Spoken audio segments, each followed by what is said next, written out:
1962ನೇ ಇಸ್ವಿಯಲ್ಲಿ ಪ್ರಾರಂಭ ಆಗಿರತಕ್ಕಂಥ ಶ್ರೀ ದ್ರೌಪದಮ್ಮನವರ ಕರಗ ಅಂತೇಳಿ ಇದು. ಈಗಾಗಲೇ ತಾವು ಹೇಳಿದಂಗೆ ಇದನ್ನು ಪ್ರಾರಂಭಿಸಿದ್ದು ದಿವಂಗತ ಎ ಮುನಿಯಪ್ಪನವರು, ನಮ್ಮ ತಾತನವರು, ಫ್ರೀಡಮ್ ಫೈಟರ್ ಆಗಿದ್ದರು. ಅವರು ಜನಾಂಗಕ್ಕೆಲ್ಲ ಒಳ್ಳೆಯದಾಗಲಿ, ಈ ಕ್ಷೇತ್ರಕ್ಕೆ ಒಳ್ಳೆಯದಾಗಲಿ ಅಂಥೇಳಿ ಅವರು ಪ್ರಾರಂಭವನ್ನು ಮಾಡಿರ್ತಕ್ಕಂಥದ್ದು. ಅವರು ಮಹಾನ್ ದೈವಭಕ್ತರು ಆಗಿದ್ದರು. ದೈವಭಕ್ತಿ ಇನ್ ದ ಸೆನ್ಸ್ ಈ ಶಕ್ತಿ ದೇವತೆಯನ್ನು ಪೂಜೆ ಮಾಡುವಂಥ ಒಂದು ವಾಡಿಕೆ ಅವರಲ್ಲಿ. ಏನು ಶಕ್ತಿ ದೇವತೆ ಅಂತ ಹೇಳಿದರೆ ಆದಿಶಕ್ತಿ ಸ್ವರೂಪಿಣಿ ಆದಂಥ ಮಾತಾ ಮಹೇಶ್ವರಿಯ ಆರಾಧನೆಯನ್ನು ಮಾಡ್ತಾಯಿದ್ರು. ಈಗಾಗಲೇ ಇತಿಹಾಸ ಹೇಳ್ಬೇಕಂತ ಹೇಳಿದರೆ ಈ ದೇಶದಲ್ಲಿ ಸುಮಾರು there are 108 ಶಕ್ತಿ ಪೀಠಗಳು. ಉದಾಹರಣೆಗೆ ನಮ್ಮ ವೆಸ್ಟ್ ಬೆಂಗಾಲಿನ ಕಾಳಿಘಾಟ್, ದಕ್ಷಿಣ ಕಾಳಿ, ಆಮೇಲೆ ತಾರಾಪೀಠ್, ಇದೆಲ್ಲ ವೆಸ್ಟ್ ಬೆಂಗಾಲಲ್ಲಿ ಬರುತ್ತೆ. ನಮ್ಮ ಕಂಚಿ ಕಾಮಾಕ್ಷಿ, ನಮ್ಮ ಸೌತ್ ಇಂಡಿಯಾಗೆ ಬಂದರೆ ಕಂಚಿ ಕಾಮಾಕ್ಷಿ, ಮತ್ತು ಕಾಮಾಖ್ಯ ಟೆಂಪಲ್ ಇನ್ ಅಸ್ಸಾಂ, ಈ ಥರ ಎಲ್ಲ ಶಕ್ತಿಪೀಠಗಳಿವೆ. ಇದರ ಹಿಂದೆ ಯಾಕೆ ಆ ಒಂದು ಸ್ಥಾನಗಳನ್ನು ಶಕ್ತಿಪೀಠ ಅಂತೇಳಿ ನಾವು ಕರಿತೀವಿ ಅಂತ ಹೇಳಿದರೆ, ಈ ಹಿಸ್ಟ್ರಿ ಏನು ಹೇಳುತ್ತೆ, ನಮ್ಮ ಮಿಥಾಲಾಜಿಕಲ್ ಸೋರ್ಸ್, ಈ ನಮ್ಮ ಸತೀದೇವಿ ಈ ಇದೇನು ಅಗ್ನಿಯಲ್ಲಿ ತಮ್ಮ ಪ್ರಾಣವನ್ನು ಅರ್ಪಣೆ ಮಾಡ್ತಾರೆ. ಆ ಒಂದು ಸಂದರ್ಭದಲ್ಲಿ ಆ ಥರ ಆದಮೇಲೆ ಸತೀದೇವಿಯ ದೇಹವನ್ನು ಶಿವ ಎತ್ಕೊಂಡು ಪ್ರಪಂಚ ಎಲ್ಲ ಸುತ್ತಾಡ್ತಾರೆ ಅನ್ನೋವಂಥದ್ದು ಒಂದು ಮಾಹಿತಿ ಇದೆ.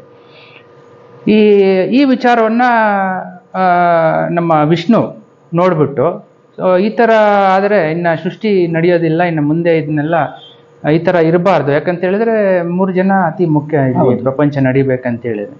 ಸೊ ಹಾಗಾಗಿ ತಮ್ಮ ಸುದರ್ಶನ ಚಕ್ರದಿಂದ ಆ ದೇಹವನ್ನು ಛಿದ್ರಗೊಳಿಸ್ತಾರೆ. ಆಗ ಈ ನಮ್ಮ ದೇಶದಲ್ಲಿ 108 ಕಡೆ ಬೇರೆ ಬೇರೆ ಭಾಗಗಳು ಬಿದ್ದಿವೆ ಅಂತೇಳಿ ಒಂದು ಪ್ರತೀತಿ ಇದೆ, ನಿಜ. ಸೊ ಎಲ್ಲೆಲ್ಲಿ ಬಿದ್ದಿದೆ ಅದೆಲ್ಲ ಶಕ್ತಿಪೀಠಗಳಾಗಿ ಇಂದಿಗೂ ಕೂಡ ಸುಪ್ರಸಿದ್ಧವಾಗಿ ಅವರ ಕೆಲಸಗಳು ನಡೆಸ್ಕೊಂಡು ಹೋಗ್ತೇವೆ. ಈಗ ಬಹುಶಃ ನಮ್ಮ ತಾತನವ್ರಿಗೆ ಒಂದು ನಂಬಿಕೆ ಇತ್ತೇನೋ, ಈ ಮಹೇಶ್ವರಿ ಕ್ಷೇತ್ರನೂ ಒಂದು ಶಕ್ತಿಪೀಠ ಅಂತೇಳಿ. ಸೊ ಹಾಗಾಗಿ ದಟ್ ಈಸ್ ದಿ ಸೋರ್ಸ್ ಇದು.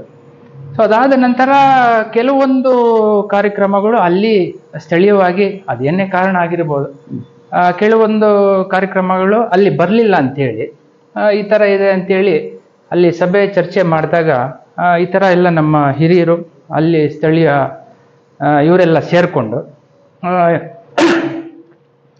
ಇಲ್ಲಪ್ಪ ನಾವೇ ಒಂದು ಕಾರ್ಯಕ್ರಮ ಪ್ರಾರಂಭ ಮಾಡೋಣ ಅಂಥೇಳಿ ಮಾಡಿರ್ತಕ್ಕಂಥದ್ದು.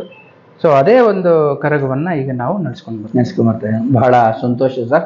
ಯಾಕೆ ಅಂತಂದು ಹೇಳಿದ್ರೆ ಈ ಕರಗ ನೀವು ಹೇಳ್ತಾ ಇದ್ದಂಗೆ ಎಲ್ಲಿ ಬಂತು ಅಂದ್ರೆ ಶಕ್ತಿಪೀಠದ ಒಂದು ಅಂಶವಾಗಿ ಬರ್ತದೆ. ಇದು ಆ ಮಹಾತಾಯಿ ದುರ್ಗೆಯ ಒಂದು ಶಕ್ತಿ ಇರೋದ್ರಿಂದನೇ ಈ ಮಟ್ಟದಲ್ಲಿ ಕಾರ್ಯಕ್ರಮ ನಡೀತಾ ಅಂತ ಭಾವಿಸ್ತಾ ಬಹಳ ಸಂತೋಷ ಆಯಿತು ಸರ್. ಈಗ ನಮ್ಮ ಭಾರತೀಯ ಸಂಸ್ಕೃತಿಯಂತೆ ಅಂದ್ರೆ ಒಂದು ಸಾಂಸ್ಕೃತಿಕ ಪರಂಪರೆ ಇದು ಕೂಡ ಹೇಳ್ಬೋದು. ಈ ಒಂದು ಕರಗ ಅಂತಕ್ಕಂಥ ಭಾರತೀಯ ಸಾಂಸ್ಕೃತಿಕ ಪರಂಪರೆ, ಒಂದು ಜನಪದ, ಎಲ್ಲ ಅಂಶಗಳನ್ನು ಕೂಡ್ತದೆ. ಆಗಿರುವಂತಹ ನಿಟ್ಟಿನಲ್ಲಿ ಈಗಿನ ಕಾಲದ ಯುವಜನತೆ ಪಾಶ್ಚಿಮಾತ್ಯ ಸಂಸ್ಕೃತಿ ಅಂತ ಬರ್ತಾ ಇದೆ. ನೀವು ಯಾಕೋ ಈ ಕಡೆ ಬಂದ್ಬಿಟ್ಟಿದ್ದೀರಾ? ಅದು ಏನಂತ ಹೇಳಿದ್ರೆ, ನಾವು ಎಷ್ಟೇ ಈಗ ನಾವು artificial intelligence, science and technology ಆ ಒಂದು ಮಾರ್ಗದಲ್ಲಿ ಹೋಗ್ತಾ ಇದೀವಿ. ಆದರೆ ನಾವು ಎಷ್ಟೇ ಡೆವಲಪ್ ಆದರೂ we have to connect to the roots. Yes, ಅದು what is our tradition, what is our culture, ಇದನ್ನ ನಾವು ಯಾವತ್ತಿಗೂ ಬಿಡಬಾರ್ದು ಅನ್ನುವಂಥದ್ದು ನಾನು ನಮ್ಮ ತಾತನವರಿಂದ ಕಲ್ತಿರತಕ್ಕಂಥ ಒಂದು ಪ್ರತೀತಿ ಮತ್ತು ಒಂದು ಪಾಠ. ಇಂಥ ಹಿರಿಯರೆಲ್ಲ ಮಾರ್ಗದರ್ಶನ ಮತ್ತು ಅವರ ಒಂದು ಸಹಕಾರದಿಂದ ನಾನು ಅರ್ಥಕೊಂಡು, ಅಂದ್ರೆ ಒಂದ್ ಕಡೆ ತೆಗೆದುಕೊಂಡ್ರೆ ತಾತನವರಿಂದ, ತಂದೆಯವರ ಕಡೆಯಿಂದ ಬಂದಿದೆ, ಇನ್ನೊಂದ್ ಕಡೆ ಅನೇಕ ಹಿರಿಯರ ಮಾರ್ಗದರ್ಶನದಲ್ಲಿ ನೀವು ಈ ಒಂದು ನಮ್ಮ ಭಾರತೀಯ ಸಾಂಸ್ಕೃತಿಕ ಪರಂಪರೆ ಅಂತ ಮುನ್ನಡೆಸಿದ್ದಾರೆ. ಸಂತೋಷ ಸರ್. ಸರ್, ಈಗ ವಿಚಾರ ಬರ್ತೀನಿ ನನಗ. ಈ ಕರಗ, ದ್ರೌಪದಮ್ಮನವರ ಕರಗ, ಈ ಕರಗ ಏನಾಗಿದೆ ಅಂತಂದು ಹೇಳಿದ್ರೆ ನಮ್ಮ ಭಾರತಾದ್ಯಂತ ಒಂದ್ ಕಡೆ ಬಿಟ್ಟರೆ ನಮ್ಮ ಕರ್ನಾಟಕ ಆಜುಬಾಜು ಒಂದು ರಾಜ್ಯಗಳು ತೆಗೆದುಕೊಂಡಂತ ಸಮಯದಲ್ಲಿ ಸುಮಾರು ಕಡೆ ಕರಗ ನಡೀತದೆ. ಈ ಸುಮಾರು ಕಡೆ ಕರಗ ನಡೆಯುವಂತ ಸಂದರ್ಭದಲ್ಲಿ ಎಲ್ಲಾ ಕಡೆಗಳಲ್ಲೂ ಕೂಡ ಪುರುಷರು ಕರಗವನ್ನು ನಿರ್ವಹಣೆ ಮಾಡ್ತಾರೆ, ಅಂದ್ರೆ ಕರಗವನ್ನ ಹೊರ್ತಾರೆ. ಇಡೀ ರಾತ್ರಿ ಆಗ್ಬೋದು, ಹಗಲಾಗ್ಬೋದು, ಏನಾಗ್ಬೋದು. ಬಟ್ ಈ ದೇವಸ್ಥಾನದ ವಿಶೇಷ ನಾನು ಕೇಳಿ ಬಂದಿರೋದು, ಇಲ್ಲಿ ಮಹಿಳೆಯೊಬ್ಬರು, ಒಬ್ಬ ಹೆಣ್ಣು ಮಗಳು ಕರಗವನ್ನು ಹೊರ್ತಾಳೆ ಅಂತ. ಏನಿದ್ರ ವಿಶೇಷ? ನಾನು ಈಗಾಗಲೇ ಹೇಳಿದಂಗೆ ನಮ್ಮ ತಾತನವ್ರದ್ದು ಇದೊಂದು ಶಕ್ತಿಪೀಠ ಅಂತೇಳಿ ಅವರ ಒಂದು ನಂಬಿಕೆ ಇದೆ. ಅದು ಅದು ಒಂದು ಕಡೆ. ಆದರೆ when you take the history of ಈ ಕರಗ, ಈ ಕಲಾಚಾರ ಮತ್ತು ಇದೆಲ್ಲ ವಿಚಾರಗಳನ್ನು ನಾವು ಅಧ್ಯಯನ ಮಾಡಿದ್ರೆ ನಮಗೆ ಈ ಟ್ರೆಡಿಷನ್ ಏನು ಹೇಳುತ್ತೆ ಅಂತ ಹೇಳಿದ್ರೆ, ದೆರ್ ವಾಸ್ ಎ ರಾಕ್ಷಸ ಕಾಲ್ಡ್ ತ್ರಿಪುರಾಸುರ. ಎಸ್. ಆ ರಾಕ್ಷಸನನ್ನ ಸಂಹಾರ ಮಾಡೋದಕ್ಕೋಸ್ಕರ ತಾಯಿ ದ್ರೌಪದಿ ದೇವಿ ಆದಿಶಕ್ತಿಯಾಗಿ ಪರಿವರ್ತನೆಗೊಂಡು ವೀರಕುಮಾರರನ್ನ ಸೃಷ್ಟಿ ಮಾಡ್ತಾರೆ. ಆ ವೀರಕುಮಾರರು ತ್ರಿಪುರಾಸುರ ಅನ್ನುವಂಥ ರಾಕ್ಷಸನ್ನ ಸಂಹಾರ ಮಾಡಿದ್ಮೇಲೆ ಅದು ಒಂದು ಕಡೆ ಆಗುತ್ತೆ.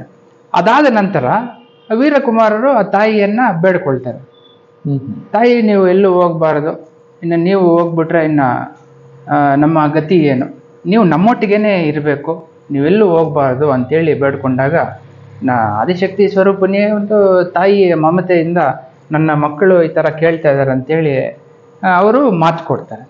ಆಯ್ತಪ್ಪ, ನಾನು ಪ್ರತಿ ವರ್ಷ ಒಂದು 5 ದಿನಗಳ ಕಾಲ, ಕೆಲವರು 5 ದಿನ ಅಂತ ಹೇಳಿದ್ರೆ, ಕೆಲವರು 3 ದಿನ ಅಂತ ಹೇಳ್ತಾರೆ.